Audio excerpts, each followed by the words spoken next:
뉴욕시경이 뉴욕시에서 고가 소포를 훔치는 절도범을 공개 수배하고 나섰습니다. 오늘 오전 맨해튼 전철역에서 사람이 치여 사망했습니다. 퀸즈 칼리지 포인트에 NYPD 백구경찰서 지구대가 신설됐습니다. 퀸즈 블러바드 선상의 자전거 도로 공사가 완료됐습니다. 이상으로 주요 뉴스 전해드렸습니다. 아름다운 제품에서부터 아름다운 사회를 만들기까지 키스는 뉴욕에서 시작하여 현재는 전 세계 12,000명의 직원들과 함께 끊임없이 도전하는 기업입니다. 사람을 생각하고 존중하는 기업. 키스는 한인들이 사회의 주인공이 될 수 있도록 든든한 버팀목이 되겠습니다. 글로벌 뷰티 기업 키스. 뉴뱅크와 함께 꿈의 집을 마련하세요. 빠른 승인, 맞춤형 서비스, 전문가 상담, 지역 전문성, 경쟁력 있는 이자율. 뉴뱅크가 주택 소유를 쉽고 간단하게 모든 단계에서 도움을 드립니다. 지금 바로 가까운 뉴뱅크 지점을 방문해서 홈모기지 대출 상품에 대해 문의하세요. 뉴뱅크 제공입니다. 시청자 여러분 안녕하십니까? 11월 15일 금요일 TKC 뉴스데스크 첫 소식입니다. 뉴욕시경이 최근 몇 개월 사이 UPS, 페덱스 등 택배 트럭에서 고가의 소포들을 훔치는 도둑들을 공개 수배하고 시민들의 제보를 당부했습니다. 뉴욕시경은 14일 최근 몇 개월 동안 맨해튼과 퀸즈 롱아일랜드 시티에서 소포를 상습적으로 훔치는 한 여성과 4남성의 신상을 공개했습니다. 첫 절도 사건은 지난 4월 맨해튼 락커펠러 센터에서 시작돼 최근에는 지난 1일 브라이언트 파크에서 발생해 현재까지 8번의 절도 사건이 신고됐습니다. 무리를 지어다니는 절도 용의자들은 2명이 망을 보는 사이 3명은 불법적으로 택배 트럭에 진입해 수백 개의 소포를 훔쳐갔습니다. 이들은 명품 브랜드, 애플 아이폰, 주얼리 등 고가의 제품들을 위주로 훔쳤다고 경찰은 밝혔습니다. 지난 5월에는 3만 달러에 달하는 구찌 상자 8개를, 지난 10월에는 13,000여 달러에 달하는 애플 제품들을 대거 훔쳤습니다. 경찰에 따르면 절도범들이 현재까지 25만 달러 상당 230개의 소포를 훔쳤습니다.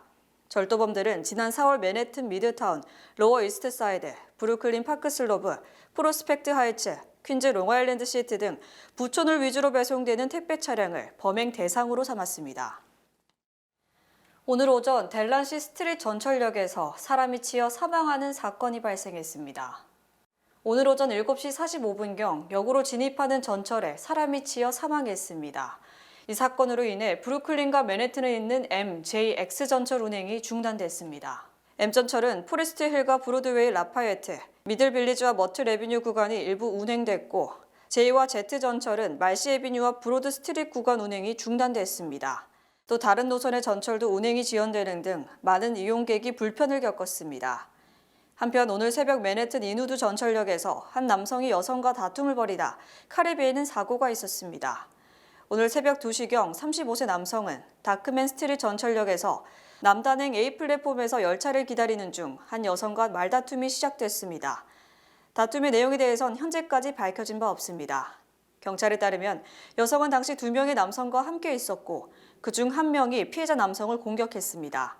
여성을 포함한 일행 3명은 범행 직후 현장에서 달아났고 피해자는 안정적인 상태로 병원으로 이송된 것으로 드러났습니다. 한인 밀집 지역인 칼리지 포인트에 뉴욕시경 백구경찰서에 지구대가 신설됐습니다. 에릭 아담스 뉴욕시장은 13일 토마스 놀론 NYPD 임시국장과 함께 퀸즈 칼리지 포인트에 백구경찰서 지구대를 신설한다고 밝혔습니다. 백구경찰서 지구대 신설을 통해 NYPD 경관들이 분산된 위치에서 긴급 상황과 주민들의 911 신고에 더 신속하게 대응할 수 있을 것으로 기대됩니다. 신설된 백구경찰서 지구대는 퀸즈 칼리지 포인트 NYPD 경찰학교 공간을 활용할 계획으로 54명의 경관과 12명의 감독관이 추가 배치될 예정입니다. 이는 그동안 백구경찰서의 관할 범위가 지나치게 넓다는 지적에 따른 조치로 풀이됩니다. 아담스 시장은 지구대 신설을 통해 인구 밀도가 높은 지역의 비상 대응 시간이 줄어들 것으로 기대한다며 경찰 인력을 추가하고 지원을 더 강화해 해당 지역 주민들에게 더 안전한 환경을 조성할 것이라고 강조했습니다. 또 그레이스맹 하원 의원은 공공안전이 최우선순위라며 이번 지구대 신설은 거주민들이 긴급 상황에서 신속하게 도움을 받을 수 있다는 믿음을 줄 것이라고 기쁨을 표했습니다. 한때 죽음의 블러바드로 불렸던 퀸즈 블러바드 선상에 75마일 구간의 자전거 전용 도로가 새로 생겼습니다. 뉴욕시 교통국은 지난 12일 퀸즈 플라자와 힐사이드 에비뉴 구간 퀸즈 블러바드 선상에 양방향 자전거 전용 도로 공사를 완료했다고 밝혔습니다. 이번 공사 구간에 설치된 자전거 전용 도로는 기존 뉴욕시 자전거 전용 도로보다 폭이 2피트 확장된 8피트로 자전거 2대가 나란히 이동하기에도 부족하지 않은 넓이입니다. 또한 차량 우회전이 가능한 교차로에서는 시간차로 작동되는 보행자 신호 길이를 늘려 보행자 안전 강화에도 힘썼습니다. 시 교통국에 따르면 퀸즈 블러바드 선상에서는 자전거 전용도로 설치 계획을 추진했던 2015년 이후 부상자 발생률이 35%, 사망자 발생률이 68% 감소한 것으로 나타났습니다. 한편 시 교통국은 내년 중 퀸즈 블러바드 선상 버스 정류장 접근성 향상, 인도 보수공사, 가로등 및 조경 설치 확대 등 공사에 착수할 예정입니다. 연방식품의약국이 처방전 없이 사서 마시는 감기 기침 약들이 코막힘 완화에는 약효과가 없다는 연구 결과에 따라 시판을 중지시키는 절차에 착수했습니다. FDA 외부 전문가 자문그룹들은 연구조사 결과 감기 기침약으로 처방 없이 쉽게 사서 먹고 있는 나이퀼, 로비투신, 테라플루, 에데빌과 타이레놀 등 거의 전 약품이 코막힘 증상을 완화하는 데는 아무런 효과가 없는 것으로 나타났다고 수차례 결론을 내렸습니다. 이에 따라 FDA는 내년 중반까지 충분한 시간을 부여하고 제약사들이 약효 있는 새 약품을 내놓거나 아니면 현재 시판되는 약효 없는 마시는 감기 기침약을 수거해야 한다고 제안했습니다. FDA는 이를 위해 1차 제안을 연방간부에 게재하고 내년 5월까지 의견을 수렴한다고 밝혔습니다. 그런 다음 내년 5월 이후에 최종안을 연방관보에 게재하면서 최종 시행일을 결정하게 됩니다. 뉴욕 한인사회와 다민족 사회의 꾸준한 봉사를 해온 공로를 인정받은 조광렬 수필가가 대통령 자원봉사상 금상을 수상했습니다. 뉴욕 다문화협회는 보이스즈 오브 유나이티 행사를 통해 한인사회를 넘어 다민족 사회를 위해 봉사해온 한인 조광렬 수필가와 이소영 씨, 김주희 양에게 각각 대통령 자원봉사상 금상, 평생 공로상, 공로상 등을 수여했습니다. 다문화협회는 뉴욕 한국일보의 한인사회를 위해 20년 넘게 꾸준히 칼럼니스트로 자원봉사해온 공로를 인정해 조광렬 수필가에게 금상을 수여했습니다. 조광렬 수필가와 함께 이소영 씨도 1978년부터 4,500시간 이상의 자원봉사 활동을 한 공로로 대통령 평생 공로상을 수상했습니다. 작고하신 조지훈 시인의 장남 조광렬 수필가는 큰 상을 수상하게 돼 영광이라며 소감을 밝혔습니다. 트럼프 당선인은 취임이 2개월 이상 남았지만 화염 방사기라고 불리는 인물을 법무장관에 지명한 데 이어 자신의 비리를 수사하고 있는 뉴욕 남부 연방검사장 인선을 발표, 사실상 남부연방지검의 업무가 마비되고 있습니다. 트럼프 당선인은 어제 연방검찰 중 가장 강력한 연방검찰로 정평이 난 뉴욕 남부연방검찰청의 수장에 제이 클레이튼 전 증권거래위원회 위원장을 지명했습니다. 트럼프 당선인은 선거운동 당시 검찰이 바이든 정권의 무기가 되고 있다며 취임 즉시 검찰 조직을 대대적으로 손볼 것이라고 공언해왔습니다. 지금까지 2개월 이상 남은 시점에서 신인 뉴욕 남부 연방검사장을 전격 발표, 현실적으로 현재 검사장인 다미안 윌리엄스를 파면한 것으로 풀이됩니다. 신인 검사장인 제이 클레이튼은 내년 1월 20일 취임할 가능성이 크지만 트럼프가 후임 검사장을 미리 발표함에 따라 다미안 윌리엄스는 사실상 검찰에 대한 통속력을 잃게 돼 하루아침에 허수아비가 되고 말았습니다. 특히 뉴욕 남부연방검찰은 트럼프 재단의 각종 비리를 수사, 기소했음을 감안하면 트럼프가 당선 며칠도 되지 않아 뉴욕 남부 연방검찰을 손본 것은 자신에 대한 수사를 하지 말라는 가이드라인을 준 것으로 평가됩니다. 또 최근 트럼프와 에릭 아담스 뉴욕시장이 서로 케미를 맞추고 있음을 감안하면 뉴욕 남부 연방검찰의 아담스 시장 뇌물수수 혐의 수사와 재판도 흐지부지될 가능성이 커졌다는 분석입니다. 한편 트럼프 당선인이 물불을 가리지 않는 성격으로 화염 방사기라는 별명을 가진 42세의 맥 게이츠를 법무장관에 지명한 것도 자신에 대한 충성심만 입증됐을 뿐 전문성은 검증되지 않은 인사라는 비판을 받고 있습니다. 트럼프 당선인이 마르코 루비오 연방 상원 의원을 국무부 장관 자리에 앉힌 것은 자신의 며느리를 상원 의원으로 만들려는 깊은 뜻이 내포돼 있었다는 분석이 제기됐습니다. 뉴욕타임스는 마르코 루비오 국무장관 지명자가 상원 인준을 통과하면 플로리다주 연방 상원의원에서 물러나야 하며 이 자리를 트럼프 당선인의 둘째 며느리인 라라 트럼프에게 물려줘야 한다는 주장이 나오고 있다고 보도했습니다. 현행법에 따르면 각주의 연방 상원 의원 자리가 공석이 될 경우 주지사가 자녀 임기를 수행할 후임자를 지명할 권한을 갖게 됩니다. 따라서 루비오 의원이 물러나게 되면 론 드샌티스 주지사가 상원 의원 지명권을 갖게 되며 트럼프의 측근들이 드샌티스 주지사에게 라라 트럼프를 임명하라고 압력을 가하고 있는 것으로 알려졌습니다. 라라 트럼프는 TV 프로듀서 출신이자 트럼프 당선인 차남 에릭의 부인으로 이번 대선에서 공화당 전국위원회 공동의장을 맡아 공화당 자금을 총괄했습니다. 특히 공화당 상원 원내대표에 출마했다가 낙선한 릭 스캇 플로리다주 연방 상원 의원은 어제 라라 트럼프가 훌륭한 상원 의원이 될 것이며 플로리다 주민을 잘 대변할 것이라며 상원 의원설을 띄웠습니다. 또 정치 전문 매체 악시오스와의 인터뷰에서는 드샌티스 주지사가 선택하는 사람이 라라가 되길 바란다며 노골적으로 라라 지명을 요구했습니다. 드샌티스 주지사는 트럼프 퀴즈로 알려졌지만 공화당 대선 경선에 출마, 대립각을 세웠다가 낙선한 인물로 주지사 재선을 위해서는 트럼프의 지원이 필요하므로 트럼프의 뜻을 따를 것이 확실시됩니다. 트럼프 당선인이 최근 세 번째 연임이라는 뼈있는 농담을 함에 따라 민주당이 이를 제지하는 개헌안 발의에 나서기로 했습니다. 뉴욕타임스 등은 다니엘 골드만 민주당 연방 하원 의원이 대통령의 3연임을 금지하는 헌법 조항을 더 구체화하는 개헌안을 발의할 방침이라고 보도했습니다.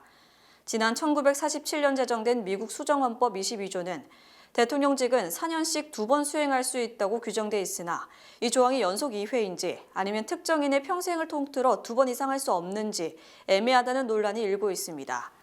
다니엘 골드만 하원 의원은 새로운 개헌안을 통해 평생 이외로 명확히 규정해 자칫 애매모호하다는 논쟁이 발생할 가능성을 차단하고 이 개정 조항을 트럼프 당선인에게도 적용된다고 명시하는 내용을 담을 것으로 알려졌습니다. 즉 트럼프 당선인이 2016년부터 대통령직 1회를 수행한 뒤 2020년에는 바이든 대통령이 당선됐으므로 수정헌법 22조를 연속 2회 금지로 해석할 경우 트럼프는 2025년 1회가 되고 연이어서 2028년에도 대통령직을 수행할 수 있게 됩니다. 트럼프 당선인은 지난 13일 공화당 하원 의원을 만난 자리에서 여러분이 내가 대통령직을 너무 잘 수행해서 더 할 수 있는 방법을 찾아야 한다고 말하지 않는 이상 나는 다시 출마하지 않을 것이라고 말했습니다. 트럼프는 농담처럼 말했지만 이는 3연임을 두고 여론의 향방을 탐지하기 위해 애드벌룬을 띄운 것이라는 분석도 제기되고 있습니다. 트럼프는 또 지난 7월 26일 보수 기독교 단체 행사 그리고 5월 17일 전미 총기협회 행사에서 루즈벨트 대통령은 사회 16년간 대통령을 했다며 사실상 3연임의 의지를 내비쳤습니다. 제롬 파월 연준 의장이 기준금리 인하를 서두를 필요가 없다고 발언, 다음 달은 물론 내년에도 연준이 금리를 동결할 가능성이 제기됐습니다. 파월 연준 의장은 어제 달라스 연방준비은행 행사에 참석, 미국 경제가 금리 인하를 서둘러야 한다는 어떤 신호도 보내지 않고 있다. 데이터가 이렇기 때문에 통화 정책은 조금 더 느리게 가는 것이 현명하다고 말했습니다. 파월 의장의 발언은 지난달 소비자 물가지수의 상승 등으로 다시 인플레이션 기미가 있다는 인식에 따른 것으로 풀이되며 연준의 목표가 안정된 고용하에서 물가 잡기임을 감안하면 현재의 금리를 유지할 가능성이 높다는 분석입니다. 이에 대해 JP모건 자산운용은 파월 의장이 2025년 경제가 안개 낀 상태라고 언급했다. 연준의 통화 정책이 더 높은 성장 또는 더 높은 인플레이션으로 이어질진 알 수 없지만 12월에 금리를 한 번 더 내린 뒤 2025년은 동결할 가능성이 높다고 주장했습니다. 또 다른 투자 전문가도 연준은 현재 리스크의 양면성을 모두 염두에 두고 있지만 파월 의장의 발언은 리스크 관리에 중점을 두겠다는 것으로 통화 긴축적 입장을 피력한 것이라며 금리 인하에 신중을 기할 것이라고 예측했습니다. 어제 금융시장에서 다음 달 금리 인하 가능성은 하루 전 80%에서 60% 이하로 낮아지는 등 시장은 즉각 반응하고 있습니다. 이처럼 파월 의장의 발언 뒤 시장에서의 금리 인하 기대감은 다소 줄었으나 현재도 연준의 기준금리 인하가 계속 이어졌기에 내년에도 최소 0.5%포인트 인하 예측이 대세를 이루고 있습니다. 트럼프 당선 뒤 원달러 환율이 치솟자 미세 조정이라는 명목으로 한국 정부가 외환 시장에 개입, 환율을 의도적으로 낮춘 가운데 미국 정부가 한국을 환율 관찰 대상국으로 지정했습니다. 어제 서울 외환시장에서 원달러 환율은 장중 한때 1,410원 선을 돌파하기도 했으나 약 8.8원 내린 1,397.2원으로 마감됐습니다. 이는 환율이 1,400원 이상으로 치솟은 뒤 나흘 만에 다시 1,400원 아래로 내려온 것이지만 미국 정부가 한국을 환율 관찰 대상국으로 지정함에 따라 앞으로 정부 개입이 힘들어지게 되고 환율은 더 오를 가능성이 커졌습니다.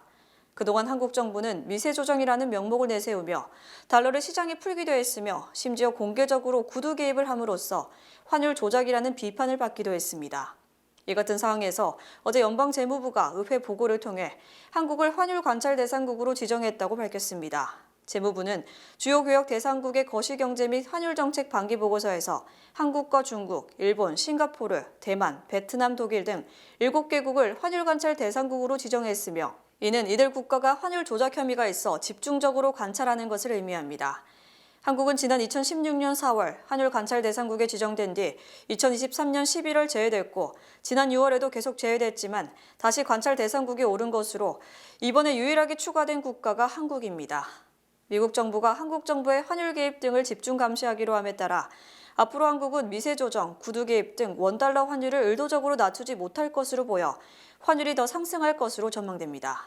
특히 미국은 대미 무역 흑자 등도 중요 기준으로 삼았고 한국 정부가 환율에 개입하지 못해 더 상승할 경우 수출 품목이 가격 경쟁력을 잃게 됨으로써 수출이 주력인 한국 경제가 더 큰 어려움에 겪게 될 가능성이 큽니다.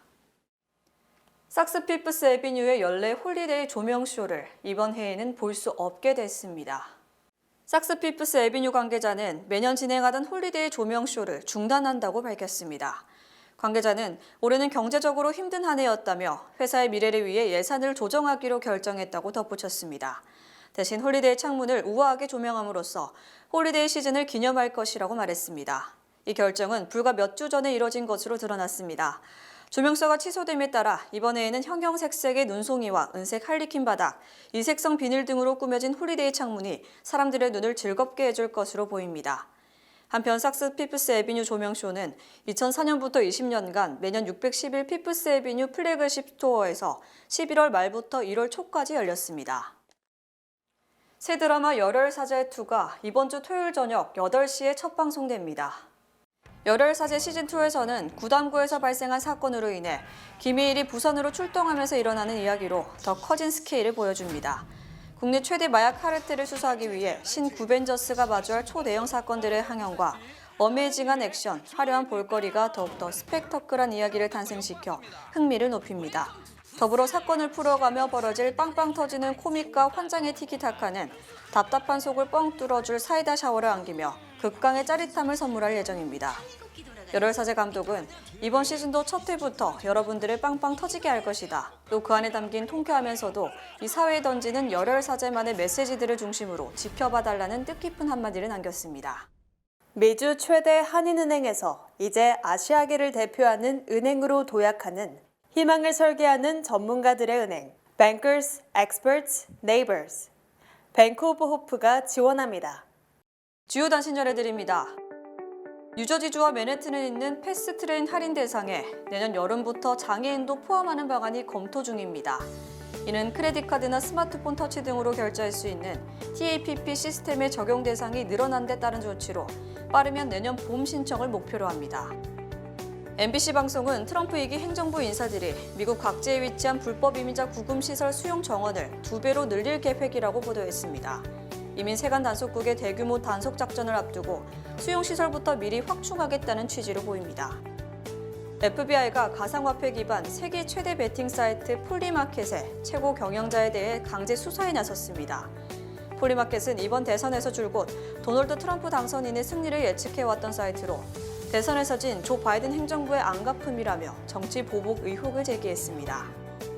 조 바이든 대통령과 시진핑 중국 국가주석이 오는 16일 아펙 정상회의가 열리는 페루 리마에서 회담을 가질 예정입니다.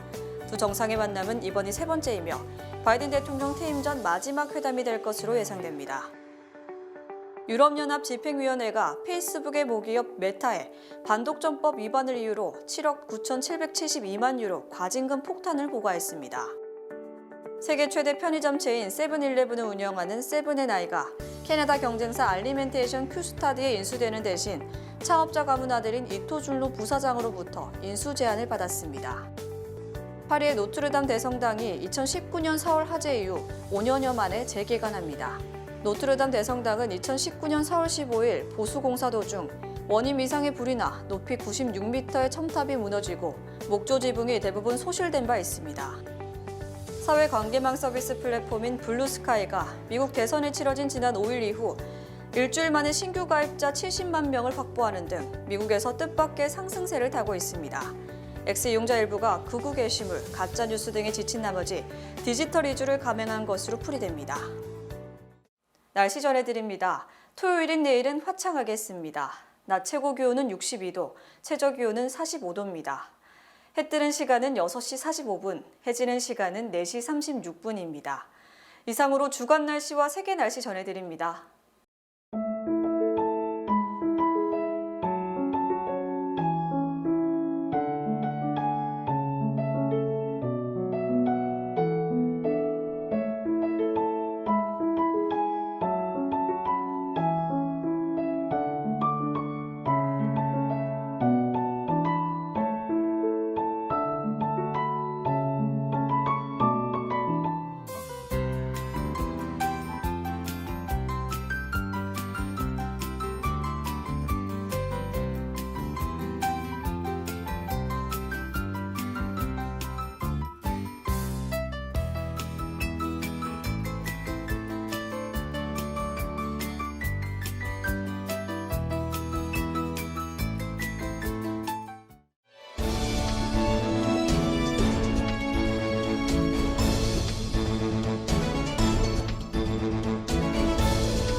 이상으로 11월 15일 금요일 TKC 뉴스데스크 여기서 마치겠습니다. 시청해주신 여러분 고맙습니다.